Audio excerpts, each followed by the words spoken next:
What is up, Rapid Runners? We are your hosts, Vex and Song. Welcome back to our weekly recap number 2. We don't have as much content to show, but we have some topics we want to go over, and we have a very big reveal at the end of the stream today, as you guys may know. So would you like to start us out, Song? Yeah, so hello everybody, good morning. It's a pleasure to be here once again for episode 2, technically our third stream, but episode 2 of the recap. I guess you guys probably watched the intro. It was up there for 10 minutes. They did list out some of the topics we'll be going over, such as our general speedrun chat. And what I mean by general speedrun chat is that we're just going to kind of talk about some things that have always been on our mind as speedrunners, kind of bounce back and forth. And we kind of want to get some engagement from the chat to kind of see how they also feel about the topics. So speaking of that, well, I guess we'll just jump into the topic. So Vex, what do you think should be a norm in speedrunning? A norm in speedrunning, wow. That's a big one. I honestly feel like speedrunning should be a group activity. I really have strong feelings towards the type of people who are kind of doing their own solo journey and then don't share or don't partake in the group activity to get a time down. And yeah, that's just really all it comes down to, is like it being a group activity. I have had negative experiences and positive experiences. The positive experiences are always when I go into a community and I am welcomed. They want to show me stuff. They help me with strats. And then the negative experiences is going into a community and not getting the help, or having strats hidden, or having the world record holder have runs on the side that they are hiding until somebody uploads and beats their time, and then they upload it right away to kind of demoralize you to continue to run that speed run. So that's... I've never been guilty of that. What? I've never been guilty of that ever. You did that before? I have done that Oh before. No. Why? I cannot believe you. Because me and Eden were in a competition to see who could win the world record for Flynn, and he posted a run, so 5 minutes later I posted my run. Oh my god. You see, I had a moment where I felt a lot of people thought I did that with Walian. It just so happened that I got my world record run 5 minutes before J-Hobbs got his world record run of Walian, so he posted it all happy and excited, and I felt so bad because 5 minutes after I posted my run beating his time, literally 5 minutes, and I was like, oh, everybody's gonna think I held on to this run, but that was not the case. Oh, yeah, I held on to mine because I was like, yeah, wait till someone takes it and then ruin the moment. I was a toxic speedrunner back then. I've told you guys this. I said that when I first introduced myself. I wanted world records. I didn't care about anything else. That was the toxic version of me. Now we don't do that anymore. That's totally against the sportsmanship. It's bad. It's bad. And I still love Eden. We still talk. We ran games together. So it's not like he holds anything against me. Hopefully there's no animosity there. Maybe that's why he doesn't join our group. No, I'm just kidding. I'm just kidding. That's best. Oh. So what do you consider the norm, or what would you expect? So this is gonna be a hot take, and I'm very guilty of this. So you guys are gonna judge me like a lot because I'm pretty much preaching to the choir. So yeah, ready for this one? I think if you take it, not being forced into it, but you voluntarily take moderator of a speedrun board, you should do more than just verify runs. Like, you should still be active in the run. You should be helping with guides, teaching people, yada, yada. Now, that's a hot take. I know everybody's going to be like, oh my God, that's not what a moderator's for, blah, blah, blah. But I feel like if you take that role, you should be more active in the community than just watching runs. And, just be, oh, that's all I do. Oh, look at that. Sin says 100% agree. I'm glad that someone else agrees. We spoke about this a little bit before the stream started, and I'm on the opposite end. So you were on the opposite end with mine at one point. I'm on the opposite end actively with yours right now. Only because I know you said forced into it, but there's times where it doesn't feel forced because you're running a game and you're the only one running it, and the moderators may eventually get to you, and you uploaded a run, but you don't want to wait. You kind of want to showcase that run. So you do submit to become moderator, and they choose you, and now you're stuck with a game that you're moderating that you only wanted the run uploaded. But that's like being forced into it. But I'm saying if you voluntarily stepped into the position, like when I make a board for a game, like I ran Leela's Sky Arc. Once again, I'm guilty. Once again, not like I'm doing anything. I'm just as bad, which I should change. But like when I open up a board for a game that I'm the only runner, if I really want people to join in on the community, shouldn't I actually be posting stuff in there to make people hype about playing the game and not just holding everything to myself? No wonder there's Death no Roll guide Frenzy's a little different. That was my game. That was the game I chose. Yeah, but you know, being somebody who creates bounties and there not being a speedrun page for the game, I feel like that's also in the same kind of category. Is like, it's not something I go into with intent to like be a big part of that community. It's more so like I'm making a bounty for that time being, and I want to see what the game becomes. And I was hoping that eventually somebody, you know, might, you know, take that moderator position and be big into it, but you know, never got there. So, Can I ask you something? yeah, go ahead. Were you just gonna upload Liberty Bell and say fuck it? Like what's gonna happen? There's a moderator for that. Oh, I'm saying, but if there wasn't, were you just gonna upload the run and be like, I don't care about explaining the glitches? Like that's what I'm saying. Like, Oh man, come on. Yeah, I would have. I would have. So like a lot of the games I run, like there was multiple people running the gunk, but it's not like me or Double O posted a single thing on how to do that run. We just did the run and expected other people to join in. Like no one's gonna know what's happening. They're like, why is this guy climbing a wall? How does this happen? How does this guy teleporting up a mushroom? Like, you know, and I feel like I'm guilty, and I think a normal thing should be that if you're a moderator or you're someone who's very advanced into the speedrun, you should share your knowledge. Once again, we don't have a lot of speedrunner YouTubers that actually make guides. If you go on to like I guess for like really popular AAA games, but for a lot of other stuff, there's not much details. You have to actually go to their Discord and ask somebody and be like, hey, how do you do this? But I think having like a general thing of knowledge, which once again, if you go onto src.com, they have forums, they have guides, they have resources. But when you go into most speedruns, you click on resources, ain't nothing in there. You click on guides, Yeah. maybe one guide. And You know, I think, gotta. Oh, sorry. Go ahead. I just don't think that Discord should be the norm for things, and that moderators should take over and do more with their page than just leaving it to a Discord channel. I was just about to say, I gotta say that the communities that keep all of the guides and everything in Discord and don't move anything over to speedrun.com, that is one of those things that I feel strongly about as well. I don't like having to go into Discord to find, like 2 years ago somebody posted a video about the any percent run route, and you have to go digging for that when it could just be posted right there on the Discord. And especially when like you see that these moderators of the speedrun page is active in Discord, like why was that not just posted for everybody who wants to get into the run?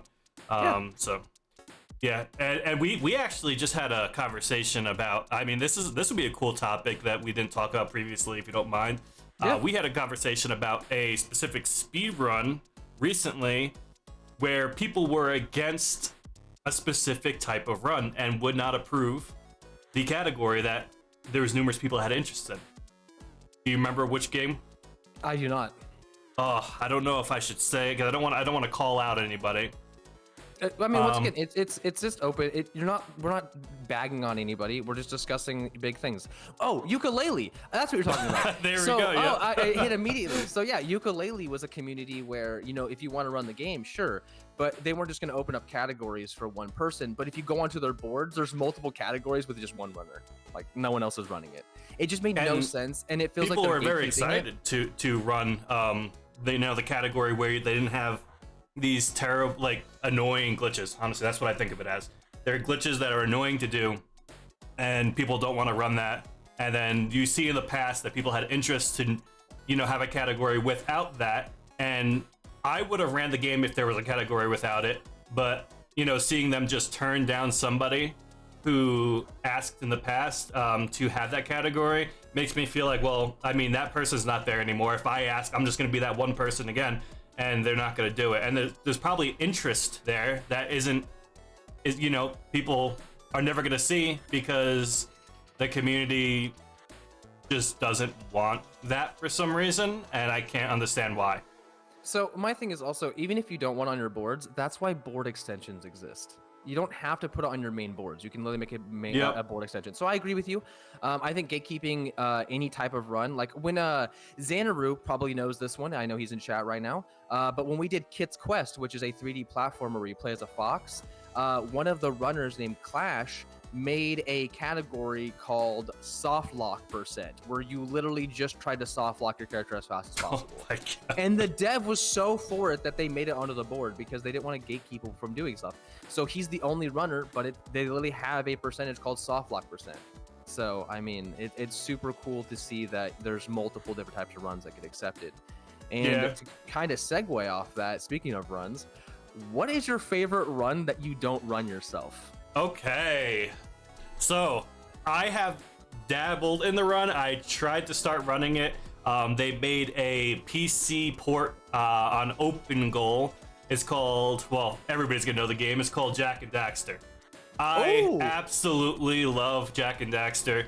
It's so much fun to watch. There's a little bit of RNG with the fishes, but aside from that, it's all skill-based, that it's very difficult, and it's just a really nice 3D platformer speedrun that I would like to someday get into. I mean, everything about the game is great. Spark 3 as well. No, Zed, no. We've been there before. No, had interest, lost interest very quick. Those tricks are so hard in Spark. Oh, what about you? Any Sonic game, let's be real here. That's why that new game coming out was a Radical Rascal. All of that just looks way too much for me. I'm like, I love going fast in a speed run, but I also don't like to see my eyeballs suck through my face at the speed that these characters are going and trying to keep up. Like, I'm 31 years old. I ain't got the reflexes of a 15-year-old no more. It just ain't happening. I'm like, ooh, freaking out in my mind. So a game that I love watching that I don't run, and I think it's actually one of my favorite runs, is Dead Rising 1. Dead Rising, interesting. I love watching Dead Rising runs. They have Genocider, which is where you go through and you kill every survivor as fast as you possibly can in the game, and then you beat the game. They have All Survivors, where you save all survivors. They have 100%. They have the time mode. They have time skip %. They have so many categories, and it's so fun to watch Dead Rising 1. I watch a runner named Rhinity all the time. I've been in his chat forever, like one of the OGs. And he went from being like 2 viewers to like having 30 plus all the time now. But Dead Rising is a ton of fun to watch if you haven't seen. But I would never learn it. I tried. I suck at it. I suck at not getting grabbed by zombies. I suck at the whole time thing. I stress too much. There's like photos you have to take in the game. I'm terrible at timing when it comes to like photo poses. Like just watching them and the way they do the run is a ton of fun. But yeah, that is definitely one of the runs that like, I wish I had the ability to learn, but I'd rather just watch it. Well, that's kind of how I feel about Jak and Daxter too. When I got into it, I noticed that a lot of the tech is a lot harder than it looks, like way harder than it looks. It took me by surprise because a lot of the time when I'm like running these like indie games, I feel very strong in the technical like field of the game. When it comes to like doing technical tricks, I feel very comfortable. And then you get into like the big league games and Jak and Daxter's up there, and you realize that there is people that are they're just better than you, and outrageous. Josh. They could do things so much better. And it blows my mind that there's people that are capable of doing these tricks that I just struggle so much with. Because normally I can get a trick after practicing it enough. Jak and Daxter is one of those games that like I need to put that extra practice in to really like solidify that ability, and it's tough. I'll probably return to it at some point. Now, do you think if you put enough time into it that you would improve yourself? Like over time, do you think you could be up with the big dogs if you took the time? Or do you think you just don't have the capacity to learn it like they do? So I 100% believe that everybody is capable, because I have went into speed runs like MacBat, which is all like almost pixel perfect the entire level, every single level, in order to compete for that first place prize.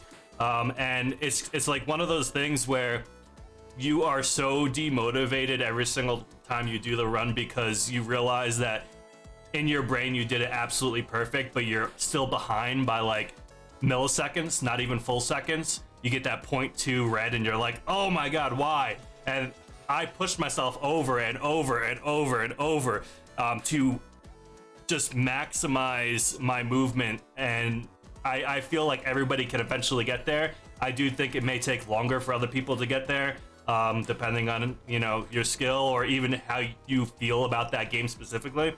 But I don't think that it's something that somebody can't do. I think everybody has that ability.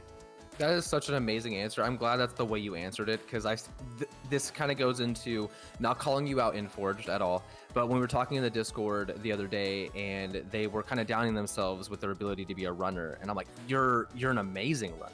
Like, you got to give yourself more credit. Like, you might not shine as fast as some people, but you can shine eventually. Like, you know, diamonds are not made in a day. That's just not how it was.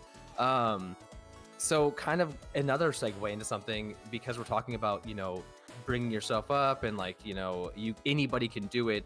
What do you think are the benefits, and like, what do you think one benefit is and one con is of speedrunning? The benefit, like to yourself, like as a personal level.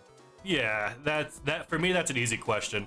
The benefits of speedrunning is very, very simple. It is pushing yourself in a way that you don't get in the real world. I mean, unless you are pushing yourself in work, but like, who really wants to do that? Like, who really enjoys work? I mean, work is work. It becomes something that you don't enjoy because you have to do it for work, and you get off of work and now you can do what you enjoy, unless you make your passion your job, which is what we're trying to do here and what we're trying to get other people to do here.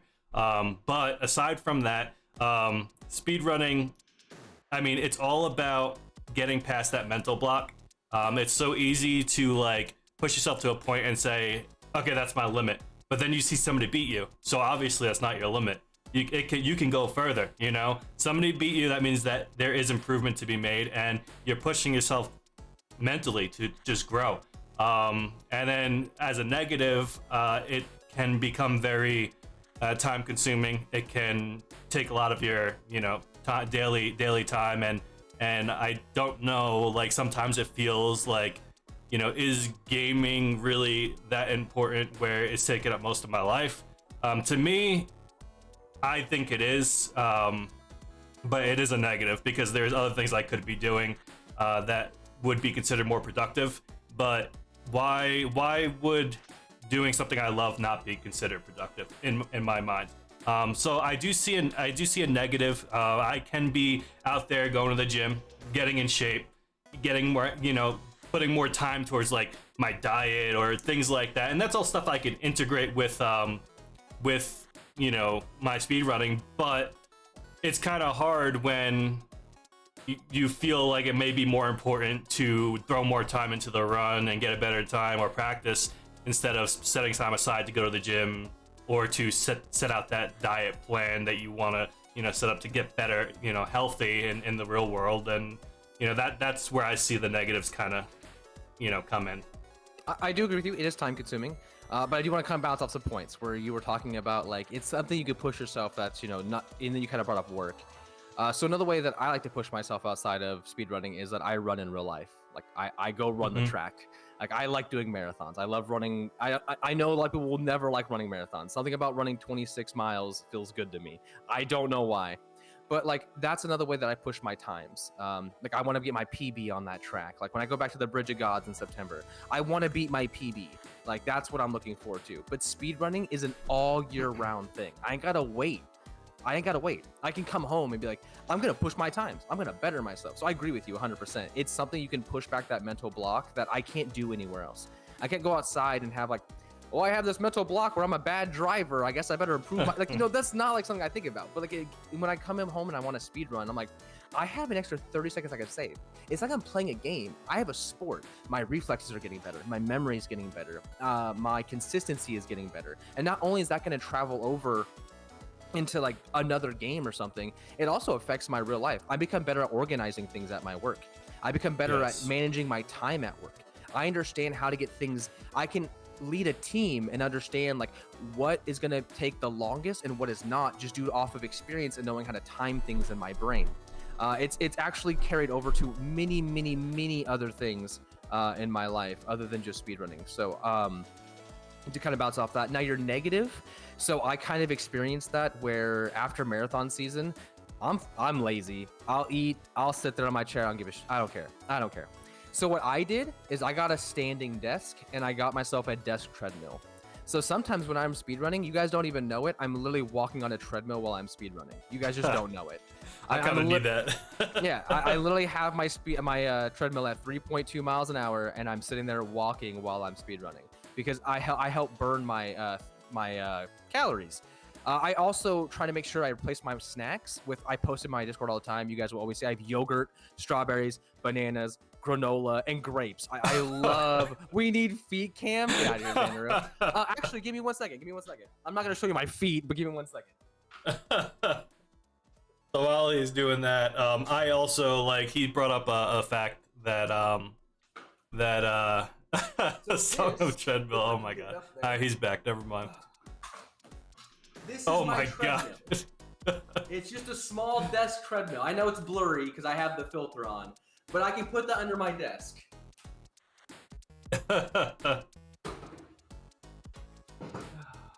I want the desk that rises. I work from home. And it kills me. It kills me. Like working from home and not having a desk that I can rise and just stand up and do my job. It drives me crazy. The thing is, I can't get one of those desks because I'm on the 3rd floor of an apartment with no elevator, and they're very heavy. yeah. That does make sense. I'm lucky enough to live on the bottom floor where I live, and I also am lucky enough to where I work. So for anybody who doesn't know what I'm kind of segue off of what we were talking about, but kind of a little more personal thing. For anybody who doesn't know what I do for a living, I work with a bunch of tech companies. I work around a bunch of things like Meta. I'm sure you guys know what Meta is. Sigma Designs, which is huge for technology and stuff like that. Big companies. So when they throw stuff out, I just get all their stuff pretty much. And when they were renovating their entire offices, they got rid of all their standing desks, all their chairs and everything. And so it's like, can I have that desk? Because it's like $1,600. That's awesome. Like, yeah, we're just gonna throw it away anyways. I was like, okay, yeah, sure. So it's not like everybody's gonna have the opportunity, but if it's an investment that you want to go into, it's really changed my life. I never gain weight anymore. I'm constantly working out. When you guys don't see me on camera, I'm probably on my treadmill, and that's probably why I haven't been using my camera a lot lately. It's so weird. You see me walking, I'm just doing this. It's weird to watch. But yeah, that's kind of everything. So let me go into mine. Oh my god, I'm already segueing off. So my benefits. my benefits. Oh my god, I'm so sorry. My benefits of speedrunning is that it teaches me patience. As if you ever watched my speedruns, I'm an angry, salty boy. I get so salty. I'm such a salty man.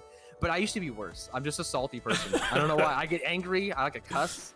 I don't cuss anywhere else unless I'm like playing video games because it's like my outlet to be angry. I don't want to become a Kyle and punch a wall. That's just not me. I don't want to go out there and be angry in life, so I take my anger out on video games. So I'm trying to learn, but it's actually improved my patience a lot. I'm afraid of talking to chat sometimes.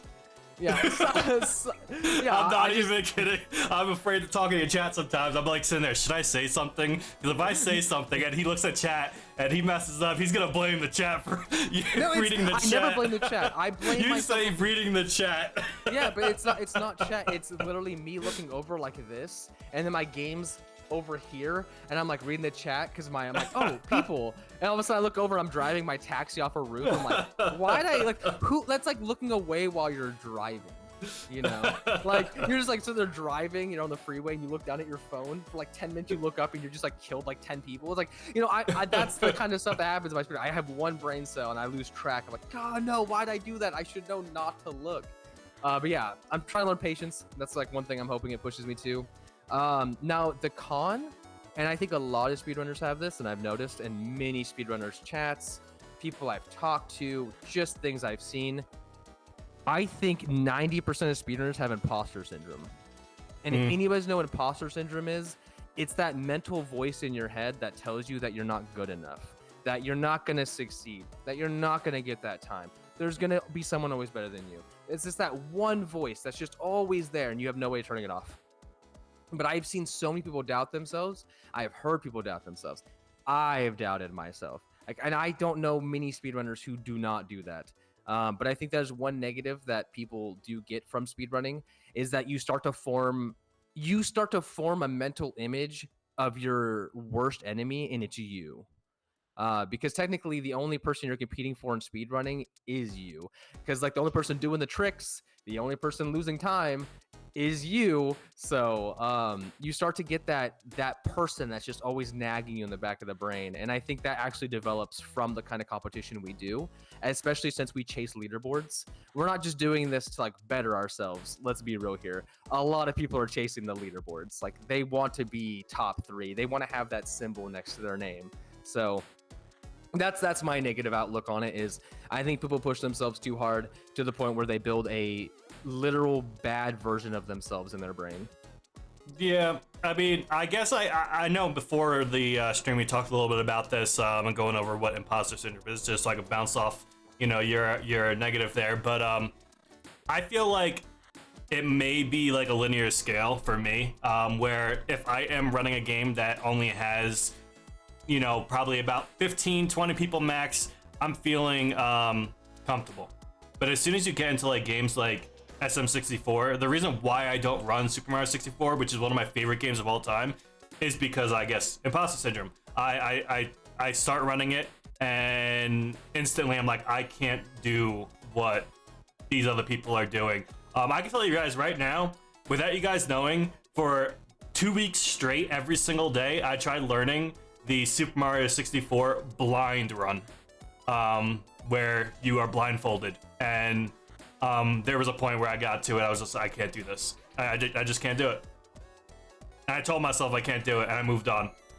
The fact that you even tried to do blind run speed, kudos. The thing is, I know the game, like, I know I can visualize the entire game with my eyes closed. So that's why I wanted to try it, but it's so hard. Like, once you actually become blindfolded, it's so hard. I can't even believe you tried it on Hell Pie. Have you seen the last level of Hell Pie? That is ridiculous. Yeah, I don't think anybody could do that.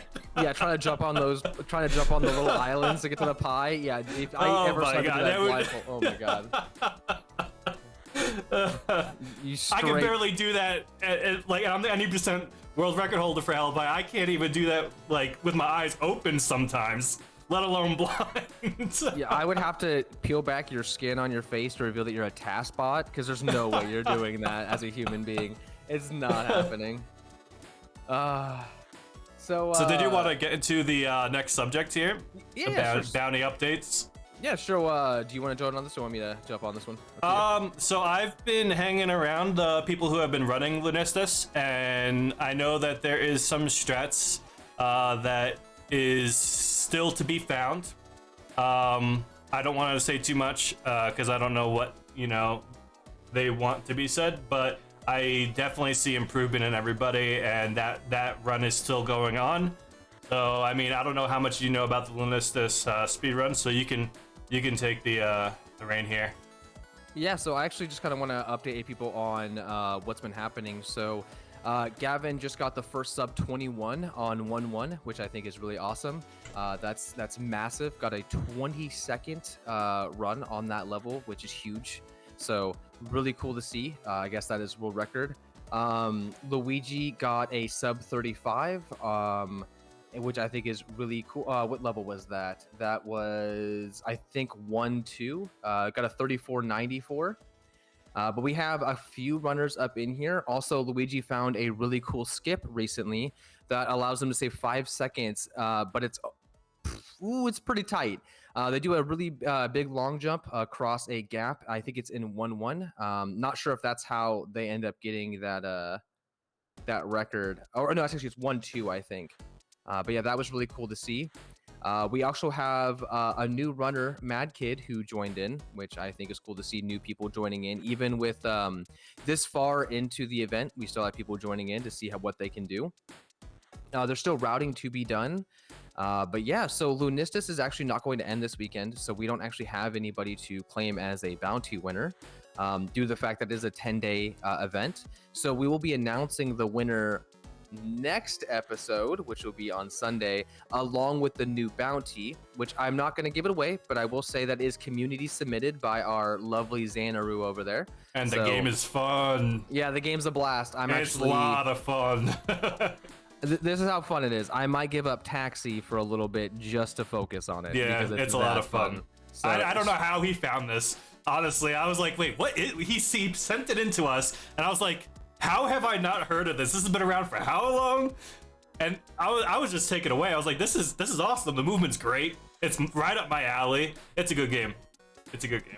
Yeah, as somebody who surfs Steam Peak for like 700 plus pages almost every other day, I've never seen this game in my entire life, and I'm absolutely in love with it.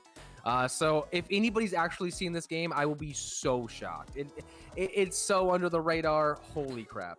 But yeah, so that's going to be an exciting announcement, as well as the Lunistis winner. That's going to be our first community bounty completed. And it's been pushed to the limits. I'm pretty sure that I remember talking to Gavin and Ilario, and they made a joke that if it ever became a 3-minute run, that they would double the bounty. It was more of a joke, but I'm starting to think that this 3-minute time is going to actually be a very true thing. I don't know. They're breaking these times considerably, so excited to see what it ends up. But yeah, that was the bounty update. We just want to let everybody know that it's just not going to be the same this episode that we're usually announced that. But yeah, hopefully you guys stay tuned to see what happens. Yeah, we do still have a runner of the week this week, and we do have the RR4F bot reveal, so we do have content to show. And one of those bits of content that I want to show now actually is the submission forms. So I created 2 new submission forms. You've probably already seen one of them pop up in the rules, which is frame by frame. So let me go ahead and show you guys what that's going to look like here. I'm going to move over to the Chrome right here. All right, so we got the frame by frame submission form. So I'm just going to read off the top what frame by frame is, and I'm going to let Sloan go into a little bit more after that. So frame by frame is a game show in which we showcase a community member's run and speak with the runner one-on-one. This is an opportunity to describe a run you are passionate about in great detail with a rapid runs for fun audience. And this is what you should be expecting when signing up for this event. One thing to note is that you need a mic.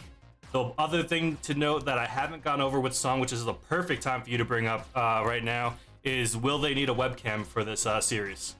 So no, you don't need a webcam. If you don't feel comfortable being on a camera, I'm not going to force you to be on a camera. If you want to add a little avatar or something like that, you're more than welcome to. Otherwise, we will probably just add the RR4F bot into your place in your picture so people can see the bot. But you don't have to be on camera. Marathons don't make people be on camera. I'm not going to make you be on camera.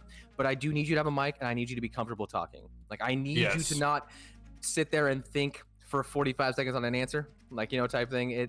A good flowing conversation. You don't have to do the run. Like, you don't actually have to be doing the run. You can just send in a VOD and we can watch it together. Me and Vex can interview you. It could just be me interviewing you, stuff like that. But yeah, just no camera if you don't want it. I prefer a camera, but it does not need to be needed. Yeah, and I think his reactions are nice. I think what we should expect from this is probably a lot of these frame by frames going and being uploaded on YouTube, with some of them getting onto a live stream. So you can expect both. That's why we put the disclaimer in the rules there for being recorded. And we do not want anybody to come into these videos and do anything purposely to affect the reputation of RR4F. So there will be repercussions for that. I really don't want to have to do anything along those lines, so I just hope that everybody will behave. That's why I do feel more comfortable with it being VODs and not live, especially if it's somebody in the community that is newer and we don't know them as well. Like if Xanaru wanted to jump on a live frame by frame, I'll be all for that. I know Xanaru very well. But if somebody comes to the community, is new, and we don't know them as well, it might end up being a VOD that we upload to YouTube. There'll be a recorded video so we can make sure nothing is said. With that being said, he did talk about the speaking comfortably throughout the run. We do have a scale system here inside the frame-by-frame submission where you can put on a scale of 1 to 10 how comfortable you feel. Now, don't worry, like if you feel that you aren't comfortable with speaking and you put a 4 here, don't think that you're automatically dismissed for having your time on frame by frame. It's most likely going to be one of those things where we look over your, VODs and we talk with you in person and get a feeling for it anyway. So we just want a realistic view of what you feel, how you feel comfortable about, talking on the video or stream, and how comfortable you are with your route. Don't, take it with a grain of salt, pretty much. Don't worry if you put a low number. Yeah, so if you put like a 2, I'm gonna get a hold of you. I'm gonna ask you, does that mean that you want me to carry the conversation? As in, like, are you comfortable just doing like 2 sentences and then that's about it? And if you're like, yeah, I don't have a good way of formulating paragraphs in my head, that's cool. I can talk about anything. I don't give a spit. Like, literally, you want to talk about pop can tabs and how you used to chew on them, make them into little boots? I don't care, man. I literally don't care what we want to talk about. I can talk about anything. I'm one of those people. So I can carry a conversation forever. Vex knows this. So another thing I wanted to point out is that the beginning of this episode was kind of what it would be like. We would just be bouncing off of each other. I would ask you a couple questions, you would talk, I would then kind of bounce off of what your answer was, and then I'd segue into another one. We'd bounce back and forth for a minute, segue into another one, bounce back and forth a little bit. And these questions can literally go personal. I can ask you something personal. If you don't feel like that, once again, we will reach out to you before anything and be like, hey, do you feel comfortable with personal questions? And that doesn't mean like, hey, what's your address and social security number? That's not what I mean. It's just like, how was your life as a kid? As in, like, how was school life? Did you move a lot? Have you traveled a lot in life? What are your aspirations and ambitions in life? Stuff like that. For gaming questions, it'd be, what got you into gaming? What's your favorite console? What's a noise from a game that makes you feel nostalgic? Like, mine is the PlayStation 2 boot up noise. Like, I don't know what that noise just stays in my head. Or the THX noise or TH whatever from like those movies. Like, that noise is nostalgic as shit to me. So pretty much every Banjo-Kazooie sound. Yeah, every band. Yeah, exactly. So it just questions like that. I don't want people thinking I'm gonna be like diving into like regressed memories or anything. It's just a nice, friendly speedrun interview. So pretty much that's how we would handle it. So yeah, please answer honestly. Please don't go a 10 because you want to get accepted. Then you get on here and you're stuttering up a storm, and I can see you on camera sweating bullets. Like, like, just please be honest. Yeah. All right. And then we have the second submission form, which is going to be the Battle Knight submission. Now, the Battle Knight submission, I'm so excited. We haven't got a day exactly yet, but this is how it's going to look. Which is why we haven't really given out the link yet. So right now, the submission is temporary and will be updated to show the scheduled Battle Knight date. Unlike other forms, this form will be posted in announcements when we have a Battle Knight upcoming. So you'll see in the announcements, hey, we have a Battle Knight coming up in 2 weeks, 3 weeks, 4 weeks, maybe a month, maybe even 2 months, who knows? But it's going to be specified there in the announcements with this link to the submission. And how this is going to work is you're going to either submit with a partner or submit by yourself. If you're submitting with a partner, it's going to be a little bit better because it fills a slot completely compared to submitting as a solo and having to partner you with somebody who is also submitting as a solo and pick the same slot. So that might be a little bit more difficult, but you can submit as solo because there's going to be people who cannot find somebody to submit with. So your Discord name, your partner's Discord name, and now this is the cool part here. So it's gonna have the month and date specified for when we're gonna have that Battle Knight, and then we're gonna have hour increments, may even be half-hour increments depending on the games, may even be 2-hour increments. It's gonna be based on that Battle Knight, because some Battle Knights we may have longer runs, some Battle Knights we might have races, which is good to mention. So you'll pick the time frame that you feel comfortable. And then you have to be available that day during all the time frames. Not all the time frames, because we're gonna get to you beforehand and let you know which slot you've been accepted for. So, I mean, prior to getting that exact time slot that you got chosen for, you need to make sure that everything you pick here you're available for, pretty much. And then before you continue, we will be hosting these on the weekends. Yes, they will be weekends, probably most likely Saturdays, so that they. We have something for our Sunday weekly recap. They could be Friday afternoons as well, but I feel like we have people all around the world, and that might be a little bit more difficult because Friday afternoon for somebody can just be the middle of the night for somebody somewhere else. But then we have right here, this is what I was talking about with races. So if you want to submit, a submission with a partner that you both run a specific game, for instance, me and Xanaru run Hellpie. If Xanaru is like, hey, Vex, how about we submit for this time frame and we race the 90%, no major glitches, Hellpie run, you can choose to do that, and it'll be an awesome battle as well.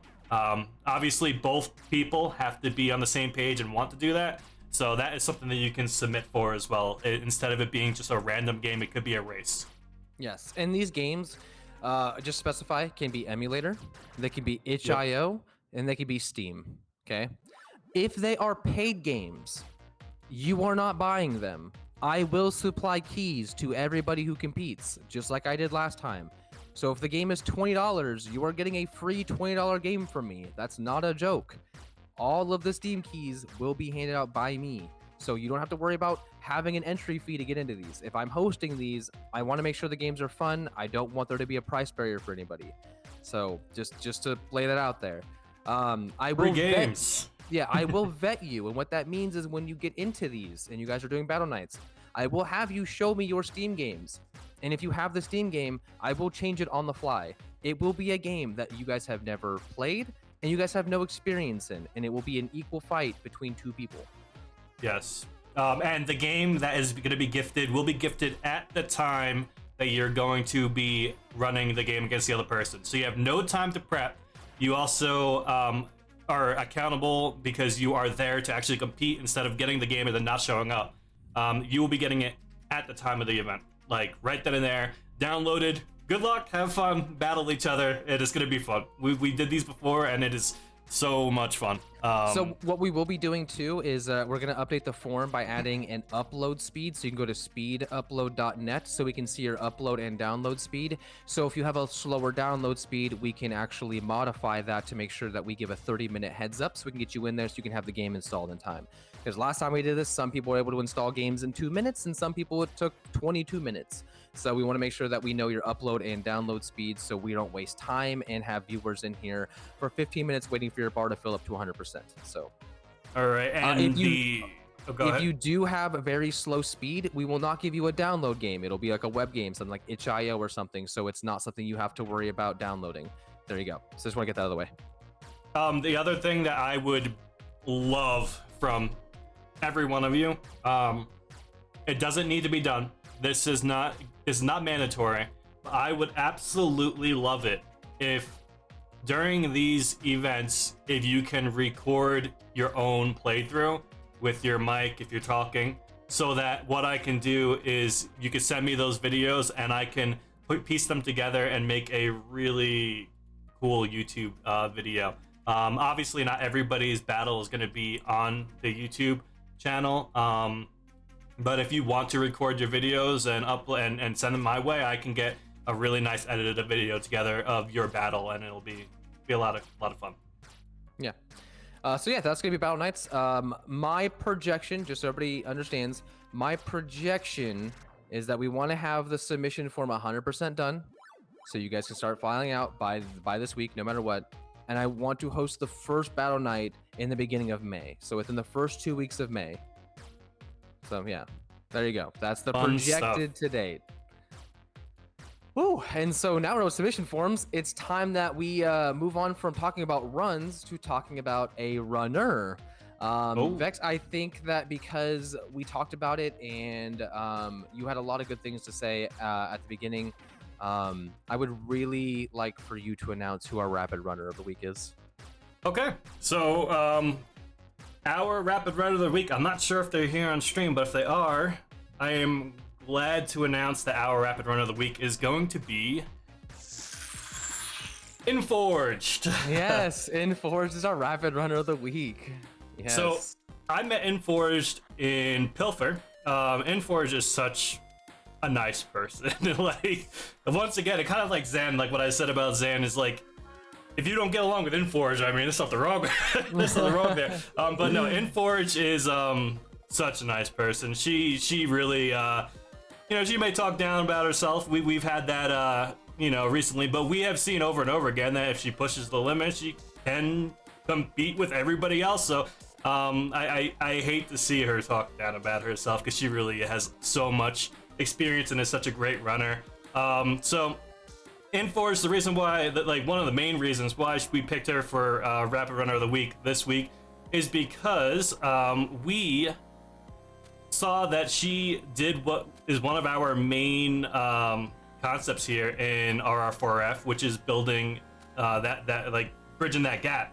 And she was able to get Xanadu into running Crow's Story, and we thought that was pretty awesome. That we are now making connections and running each other's games, and that's like one of the big things we want to have happen here. Aside from that, Inforge has been here from the beginning and has been very supportive in people's streams, and that's why she is getting the Rapid Runner of the Week this week.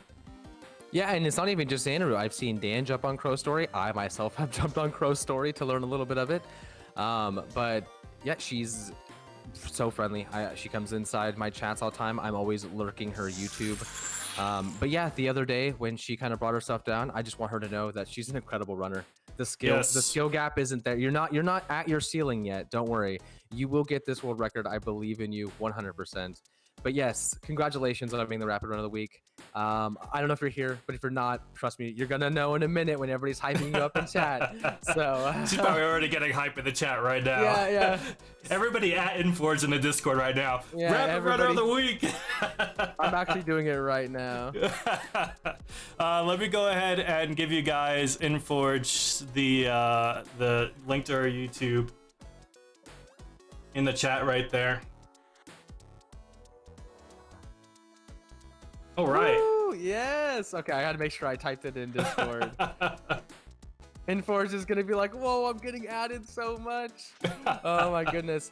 But yeah, so as Vex said, we do notice, and it was kind of a tough choice. We had 3 people that we had in mind, and we hope that the other 2 that were on our mind end up making it next week. But we don't know. Yeah, don't get discouraged. Don't get discouraged. Doesn't mean that you're not being seen. We have a list of people by the end of the week. But just know that sometimes we aren't going to award a rapid runner. Sometimes we might just do a community thing where we just talk about the community in general and explain things that have been going on. Sometimes we might just fill this gap if something hasn't been happening that week. Let's say it's been a slow week. So don't always expect this. But yes, once again, Inforge, congrats. You are an amazing individual. Don't think you're holding on to that title either, though. After the week's over, if we don't award somebody, you lose that title. You got to gain that title every week. Yeah, taking that immunity. We might have a week where we don't have a rapid runner, but this week we do, and this week it is Inforged. So. Oh man! Now the next announcement is this is huge. Yes. I'm nervous about this announcement because everybody's about to see what me and Vex believe is a good mascot for RR4F. And I'm really hoping the community agrees with what we decided. So, Vex, this was your baby at first. This was your idea. So before we get into the reveal, do you want to go into anything? Do you want to say anything? Because otherwise, the only thing I have to say is I might, depending on how well this community goes, it might be a tattoo on me soon. I'm not even kidding. I'm not even kidding. I can tell you right now, I already have plans for merch. I've already looked at places, and even if it's not something I sell right away, I'm gonna have it made. I'm gonna get an RR4F bot mug. You're going to see it on stream. If for running gear, I'll just, instead of buying a running gear, I'll literally just have the logo, just a minimum. Oh my, yeah. Anyways, go ahead. I'm excited. So just a little backstory. Since before the creation of this community, I always pictured a bot that would be in the bottom left-hand corner, who would be talking about the game that is currently being showcased, would be giving details about the community. And not only, like, since we only have the RR4F logo, you can't really make emotes out of that. And I always wanted to have a bot that is going to, be the mascot, going to be the emotes, which, by the way, we have, and it's going to be showcased. We have some emotes, so be excited for that. You're about to see them right now. But they are not going to be on Twitch until we get affiliate. They would be after the stream. They're going to be added to Discord as emotes that you could use inside the Discord. So everybody will have access to the RR4F bot emotes. It was a limited kind of run on the emotes, but we kind of just tested the waters. I'm not saying 100% these are going to be the permanent emotes, but I think they're going to stick around for a while, and we do plan on getting more emotes. So I also, before we get into this, we did have a few different renditions of what we wanted the bot to look like. So you'll see some different, you'll see 2 types that we came down to. And what the emote artist did was actually merge them together to kind of make their own kind of thing. And on the stream today, after the reveal, we're going to talk a little bit about that. And I want to have some insight from the chat here today, people of the community, of which one they like more. Because next we're buying a huge animation for the website. Yes. So. And also, there's going to be lore for the character. Me and Vex will sit down and create lore. He's not just going to be known as RR4Fbot. He'll have a name. We'll come up with some kind of universe he comes from. We'll have some kind of power system, whatever. It doesn't matter. We'll just sit down and come up with something creative. We don't want him just to be a bot. We want him to have a story. So with that, I also, with the emotes, we will be doing more with just the emotes. We want to make sure that it's not just the same thing over and over again. We want variety. So yeah, Vex, I have nothing else to say. I'm excited. I just want to see the reveal. I want to see the reveal. I'm so excited. I'm excited to see All what right, it so does. our mics are gonna stay hot during the reveal, but we gotta, we're gonna stay a little silent here while the video's running. I might be a little giddy. Yeah, I mean, here we go, guys. Hopefully you guys enjoy. Here we go.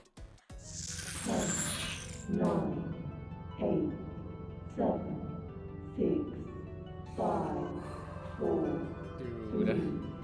2, 1.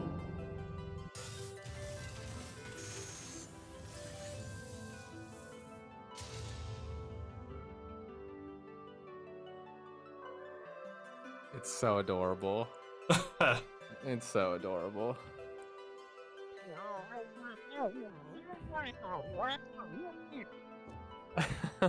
I love it.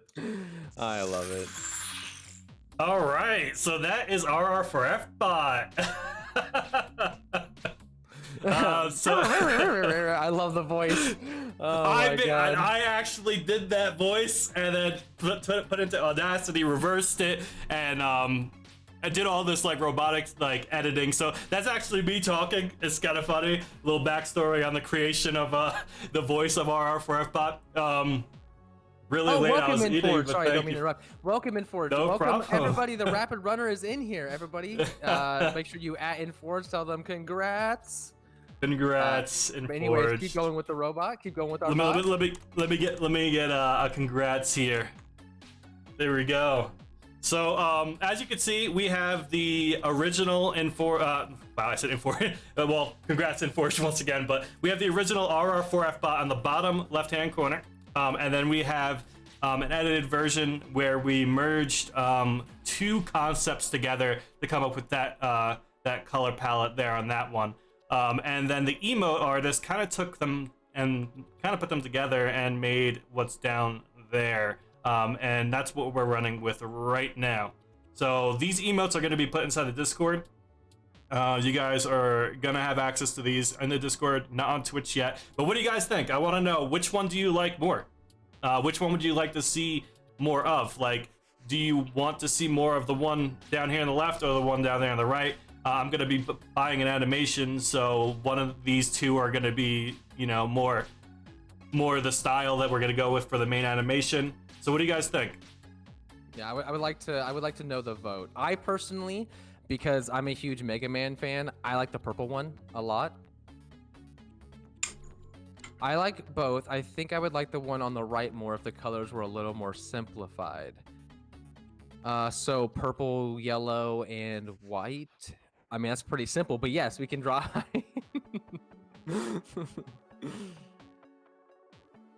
Another thing I was thinking about is that we could keep both designs and we could come up with a Mega Man theme, and the original could be the white version you see below Vex, and then the purple one could be like an upgraded armor version of them when they're in combat. And then we can make ones like a flame version, an ice version, a grass version, kind of like how Mega Man gets new powers. So the one on the left is better. Left is my vote. But I think the left one looks better because my attention is drawn to the white helmet for some reason. So it looks like we are going. Looks like we got lefts. Looks like the white version will be the one for the animation. Yeah, I do like the left one as well. The left one might look a little bit more polished because I kind of did some work with the PNG image of it. So just keep that in mind. I didn't touch the right one for the PNG image because originally the left one had like a sticker kind of thing going on where it had this really big white like stroke outline, and I kind of removed that and made it pop a little bit more. So yeah, but I enjoy the left one as well. I think I'm gonna go with that for the main animation. But what about the emotes? Do you mind that the helmet is purple? Like I said, I think it's like I could picture it as like his armor form. So I'm just picturing he's ready for combat in a way. Yeah, I think the thought process behind the artist was the white side. If you would have made that into emotes, you didn't have the separate parts of the body stick out more. Because if you look at the emotes, you have the white body, and then you have the helm distinguishing the head from the body, and really just making it pop a little bit more. I think that was the design choice of the emote artist. So I didn't want to like tell him, hey, let's make it more like the one on the left, even though that's kind of what I wanted to do originally. When I thought about it, I was thinking, like, what if those helmets were white? Would it be washed out by just all white? Because it probably would be. So that's when I said, you know what, maybe we leave it to the artist to make up that decision, because that's what they are. We're paying them to be the artist for the the bot. Also, if you guys want to use, if you like this guy's art, I'm gonna post a link here inside chat of the artist that we ended up going with. If you want to use it for your own stuff here. So also that is the in artist. Forged, yes, me and Vex are not artists. I cannot draw worth crap. I don't know if Vex can, but we did use AI as inspiration, and then we had the artist that did the emotes touch them up to make them look more legally distinct. So we, actually don't have to worry about any of that type of stuff.